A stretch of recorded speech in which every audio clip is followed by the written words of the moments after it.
صباح الخير، مساء الخير، أينما كنتم. أهلاً أهلا بيكم بيكم في في حلقة حلقة جديدة جديدة من صدمة. شوك.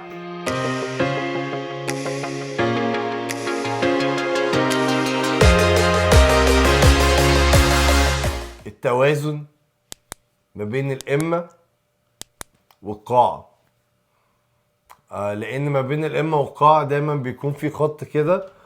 هو ده خط الارتياح بالنسبة لنا، هو ده نقطة البداية أو هو ده نقطة التصحيح، الريستارت بتاعنا اللي احنا نبتدي منه من أول وجديد مهما يكون ايه الوضع، إيجابي أو سلبي. تعالوا نتكلم مع بعض عن شوك ويف.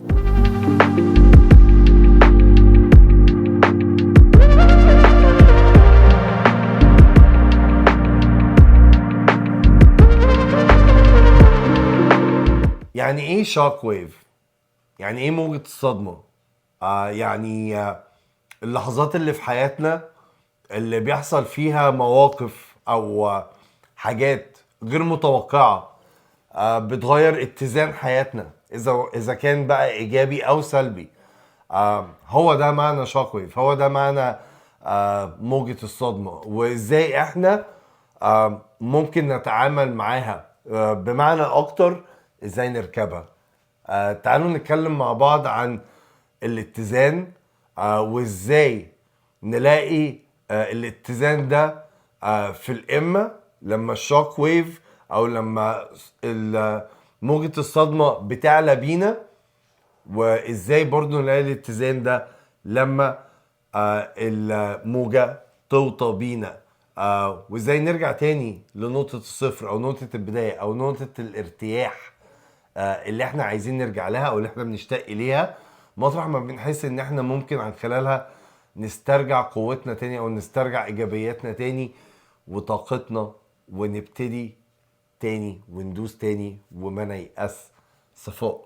أنا لما بفكر في موضوع الشوك ويف، أيوة بفكر في your high points and I think about your low points, but I also do think about that balance. And you said a really nice word at the beginning of the episode, and you said restart.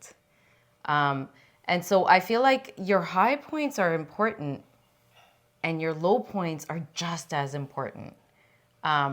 And it's important to come back to your middle ground and restart. بالظبط. لما الحياة بتبقى حلوة، الدنيا بتبقى حلوة، وده طبيعي.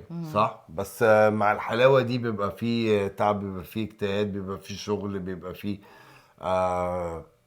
ابتكار، كل الكلام الحلو القوي الجميل اللي هو الحقيقي، اللي فعلا مجهود بيتبذل. فاهمة؟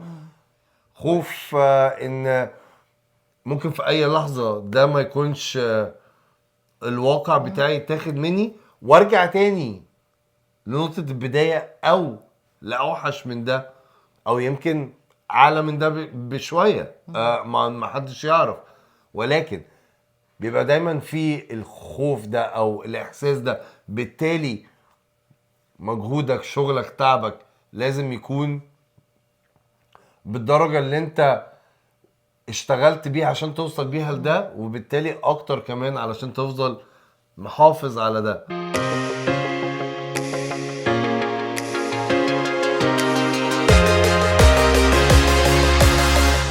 وارد كمان في اي وقت ان ممكن التغيير ده يحصل، ويحصل ان ايه الشوك ويف ما تاخدك فوق تنزلك لتحت تاني.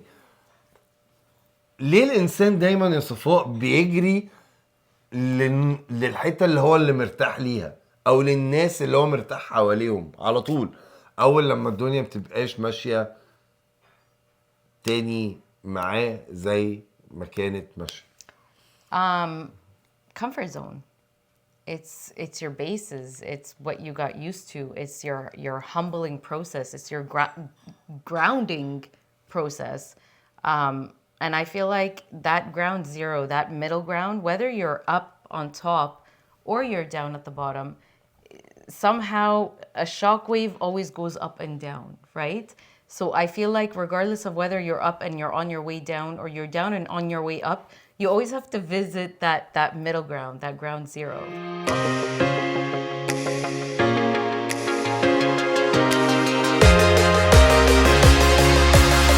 اصل هو في خط الحياه ده خط التوازن صح؟ Yes. ده خط التوازن اللي احنا كنا دايما مستريحين فيه، اللي احنا كلنا دايما بنلجأ ليه. Yeah. اللي هو احنا ما عندناش مانع في اي وقت نرجع للصفر بس نبقى في الحته دي. Yes. هو ده الحته اللي احنا حلوين فيها مستريحين فيها. عن خبرتك ايه المعامله الصح لما الدنيا تاخدك كده في موجه لتحت، لما تدي لك درس، لما تحب تعلمك حاجه جديده، لما انت تبقى مش فاهم هي واخداك فين؟ لان حتى لما الواحد بيبقى طالع في حته هو مش عارف هو رايح فين، بس مش مشكله، هي الدنيا جميله. فبالتالي مش مشكله رايح فين، انا enjoying الفيو حلو، فاهمه؟ الفيو من فوق حلو. بس لما ببقى نزل تحت الواحد بيبقى خايف اكتر هو رايح فين. العلم بالمطلق او اللا شيء بيبقى اكتر رعب. Yeah. بالتالي انت ايه رأيك في حاجة زي كده؟ الفرق ما بين الرعب اللي نازل لتحت ده عن مش عن الفرحة اللي طالعة فوق. ازاي ممكن تقولي لنا فرق التعبير او فرق الاحساس او فرق ال الموقف؟ فاهمه؟ انت حسيتي بالاتنين قبل كده في حياتك في مواقف كتيره. So when you're up at the top, there is fear there, right? There's fear of failure, there's fear of not accomplishing, there's fear of you no longer being successful. But when you're at the bottom, there's also fear. And it's a different type of fear. But I think my advice is you learn the lesson. طيب after you learn your lessons how do you bounce back?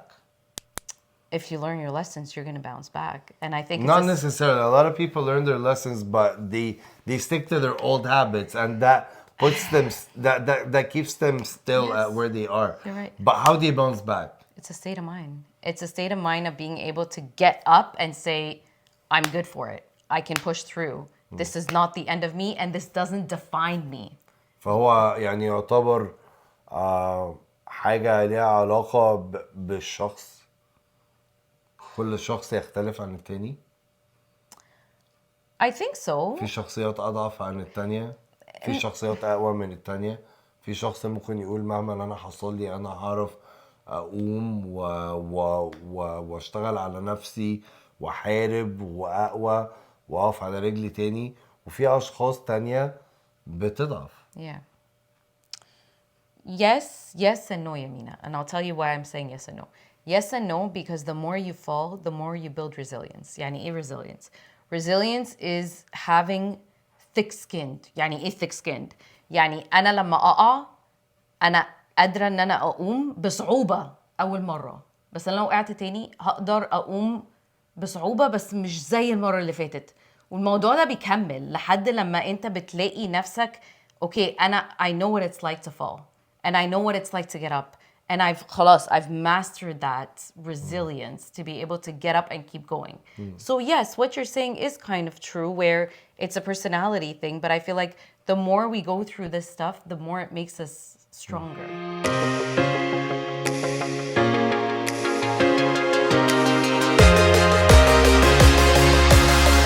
What if it breaks you? What do you do then? That's an excellent question, but I don't think why let it break you? Weakness. Yeah, but I feel like I don't believe in that word. To each their own then, right? A lot of other people feel weak. Yes, you're right. But I feel like there's always a light at the end of the tunnel. And I'll tell you why I say that. See, that's good to say.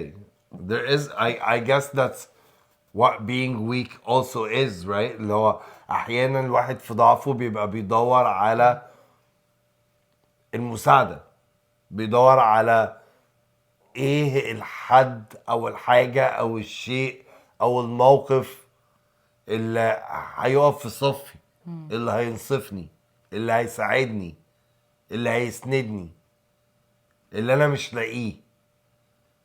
ايه هو الاكس فاكتور في حياتي اللي انا لسه ما لقيتوش؟ 100%. واحيانا الضعف قوة. Yes. ما احيانا الواحد بيلاقي قوته في ضعفه. انت انا انتي اي حد فينا. انا شايف زي ما الانسان اللي عنده استمرارية وقوة ان هو يفضل يقع ويقوم، وانا مش بقول ان انت المفروض تقع وما تقومش، يعني انا مش بقول كده. انت لو وقعت وما قمتش يبقى انت فشلت او انت فشلتي، ده 100%.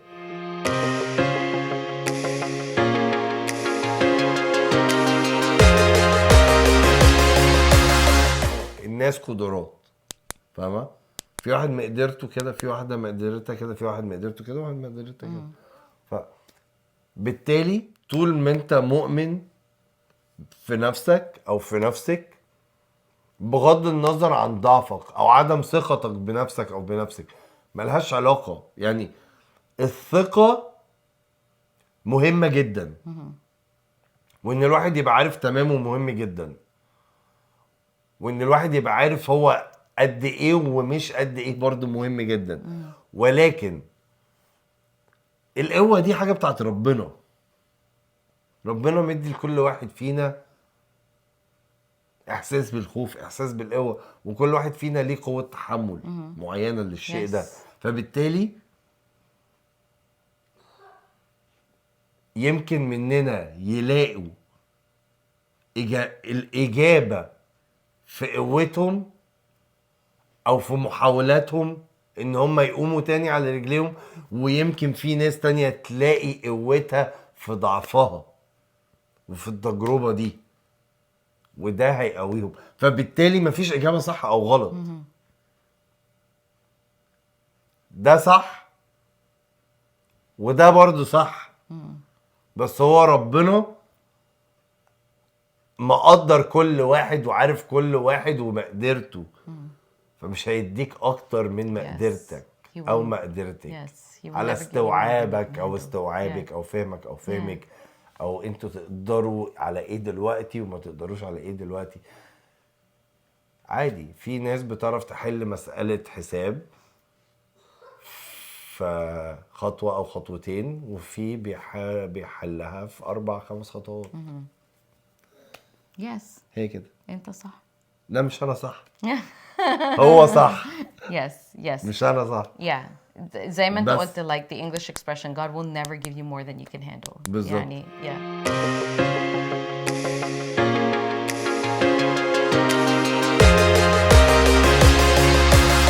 احنا كلنا لينا كتالوج مختلف، كل واحد فينا ربنا خلقه بطريقه مختلفه، وكل واحد فينا هيعدي بالموجه الايجابيه والموجه السلبيه Yeah. في اوقات كتيره في مختلفه في حياته.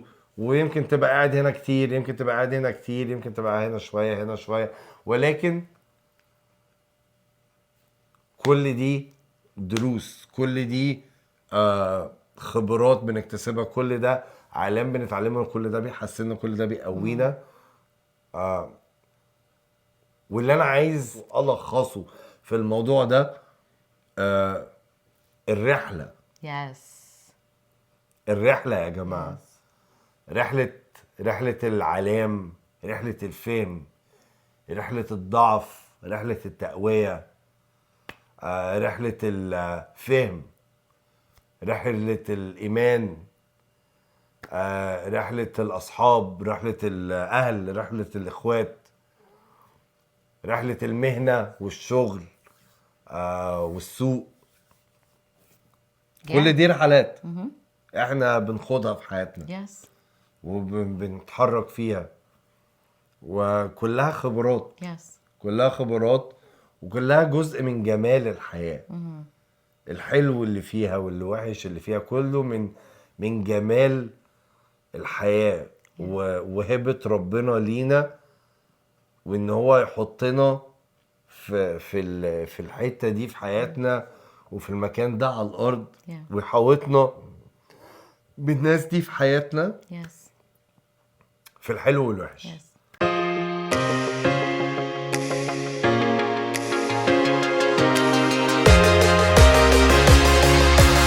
I think at the end of the day, the goal is important, but it's the journey, and it's the lessons you learn from that journey, and you should enjoy the journey and soak it in with the goods and the bads, in your pursuit to those goals.